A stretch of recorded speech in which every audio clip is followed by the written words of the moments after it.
Mark, 3 years since Alexis Ware was last seen driving away from a 7-Eleven in Anderson County. Her car was later found near the Georgia state line, but she was nowhere to be found. The crisp South Carolina air of January 30th, 2022, settled over Greenville as 29-year-old Alexis Ware, a devoted mother of two, prepared for an afternoon nap in her apartment. She had just returned from a 3-day visit with her mom, a weekend filled with family, laughter, and love. A new week was on the horizon, promising a fresh start. Just as Alexis was drifting off, her phone buzzed. It was her mother, Alberta. A quick video call confirmed Alexis was home and settling in. "Mom, I'm just so tired," Alexis had said, promising to call back after her nap. But that call never came. Hi guys, grab a cup of coffee and settle in for this thrilling true crime story. I'd love to know where you're watching this video from. Let me know in the comments. Don't hesitate to join the conversation too. Your thoughts and input are a vital part of this story. Welcome to 24/7 True Crime Chronicles, where all our stories are based on true crimes. Kindly support us by subscribing to this channel and turn on the notification bell icon so you won't miss any of our newest stories. We're on the road to 10,000 subscribers so we can unlock new features and keep delivering great content. Be part of the journey. Hit that subscribe button. Alberta Gray Simpkins hasn't seen or spoken to her daughter since that video call. The memory of Alexis's smile and vibrant spirit now haunts her. That weekend, while seemingly peaceful, held an undercurrent of fear for Alexis.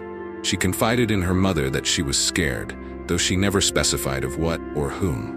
This chilling confession was followed by Alexis Ware's inexplicable disappearance, leaving her family bewildered and searching for answers. Alexis was known for her bubbly, cheerful, and outgoing nature. Her brother, Travis Ware, fondly describes her as the life of the party, someone who illuminated any room she entered. Above all, Alexis was a mother. Her 2 children, a 9-year-old daughter and a 2-year-old son, were her world, her pride, and her joy. Alberta remembers her daughter as compassionate and incredibly ambitious, a go-getter who made her dreams happen. Being a mother was her primary focus, driving her ambition to build a better life for her kids and herself. Alexis had grand plans, aiming to conquer the social media world with her personal brand. She told her mother, "Ma, I'm just gonna go hard, you know? I'm gonna go ahead and open up my platforms on Facebook, YouTube, TikTok. I gotta make some changes in my life because I want better for my kids." Her children were her motivation, her driving force. She was also on the verge of a significant life change. She had just been approved to break her lease and move to Atlanta. Her entrepreneurial spirit was set on opening a boutique, a testament to her love for fashion and eventually her own salon. She had already secured a business license and was accumulating clothing racks, shoes, and merchandise. The move to Atlanta would also bring her closer to her younger brother, Travis. That weekend at her mom's house, Alexis eagerly shared her dreams and aspirations for a better future for her children. It truly seemed as though everything was finally aligning for Alexis, especially on the social media front. She was adept at navigating Facebook and Instagram, regularly appearing in photos. However, her online presence had a darker side. She was plagued by unsolicited creepy messages from men, which she referred to as the devil. This underlying fear even affected her passion for fashion. She was hesitant to do photo shoots, worried about her safety and ability to defend herself if someone tried something. But Alexis's fears extended beyond social media.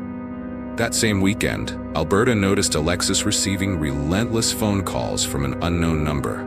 Alexis showed her mother the number, which she had already blocked, yet the calls persisted. When asked who it was, Alexis simply referred to them as the devil. Even more disturbing, she confessed to her mother that she believed someone was following her. Alexis had recently delved into zodiac signs, immersing herself in their meanings. She spoke of foreseeing events, urging her family to pay attention to the roads and to certain colors. Most chillingly, she mentioned being followed by a black truck. Then, Alexis shared a grim premonition with Alberta, a deeply unsettling feeling about her own fate. On Saturday, after arriving at her mother's house on Friday evening, she confided in Alberta that she didn't feel she would live to see her 30th birthday, which was just 2 months away. Despite Alberta's persistent questioning, Alexis wouldn't elaborate. Alberta, consumed with worry for her daughter, begged her to stay. Alexis initially agreed, but then, perhaps trying to ease her mother's fears, she did her hair, makeup, and dressed up, making herself look radiant.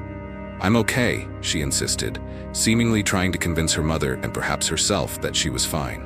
Against Alberta's desperate pleas, Alexis embarked on the drive back to her Greenville apartment. Sunday turned into Monday with no word from Alexis. Her family, increasingly anxious, couldn't reach her. They remembered her mentioning lottery tickets and a planned appointment at the state lottery office in Augusta, Georgia, for that Monday. She had several tickets and an appointment at the main corporate headquarters, but she never showed up. The sudden vanishing act, combined with the mysterious calls, the feeling of being followed, and her grim premonition, intensified the family's alarm. She knew that she was scared for a reason, Alberta lamented, still trying to piece together what Alexis might have been hiding. On Tuesday, February 1st, 2022, a panicked family officially reported Alexis missing to the Anderson County Sheriff's Criminal Investigation Division. Sergeant Jeff Finley and his team immediately launched an investigation. A crucial lead soon emerged, captured on surveillance video. Investigators discovered that Alexis hadn't stayed home after returning from her mom's. At approximately 7:30 p.m., just 4 hours after her video call with Alberta from her bed, Alexis was seen pulling into a 7-Eleven gas station on Highway 29 in Anderson, South Carolina, near the Georgia state line. This location was about 40 minutes from her apartment. She was wearing a black jacket, gray jogging pants, and a black bandana, and was driving her red 2019 Honda Accord. The surveillance video also revealed another person at the gas station, Alexis's ex-boyfriend and the father of her son, TJ Patterson. Investigators initially believed the meeting was for Alexis to hand off the children to him. However, much of the video was obscured by a large tractor trailer. While both their separate vehicles were visible, there was no indication of any struggle or unusual activity. Sergeant Finley confirmed that their understanding of the events at the gas station came primarily from TJ's account. According to TJ, Alexis was low on gas and had texted him earlier that day asking for money to fill up her tank.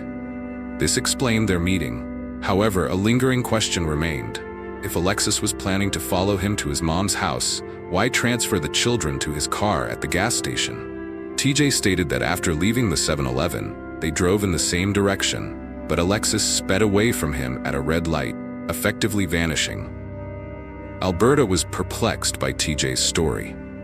Alexis had never mentioned plans to meet him to drop off the children. In fact, Alberta only learned about Alexis leaving her apartment from TJ himself. He claimed Alexis had called him when she reached Anderson, saying she was running out of gas. He suggested they meet at the 7-Eleven, where he put gas in her car, and she gave him the kids. When he asked where she was going, TJ claimed Alexis said she was coming back to Alberta's house, which made no sense to Alberta, given Alexis had just left.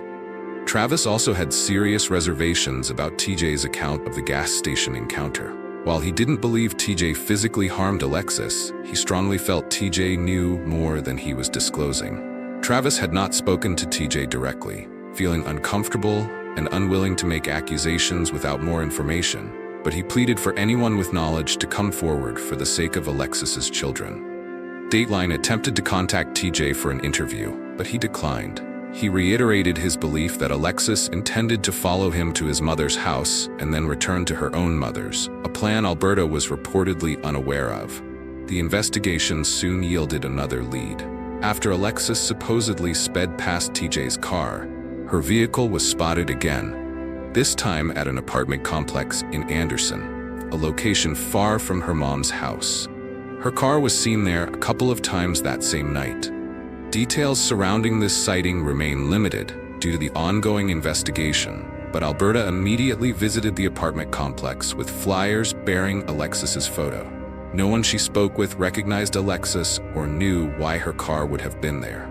The car was spotted about an hour and a half after leaving the gas station, leaving Alberta to grapple with the disturbing implications. Whatever happened to my child happened immediately after that gas station stop, she surmised, convinced that Alexis's fears of being followed were tragically realized. Someone saw her separate herself from her children at that gas station. The situation was mind-boggling for Alberta, who spent countless hours agonizing over what could have happened.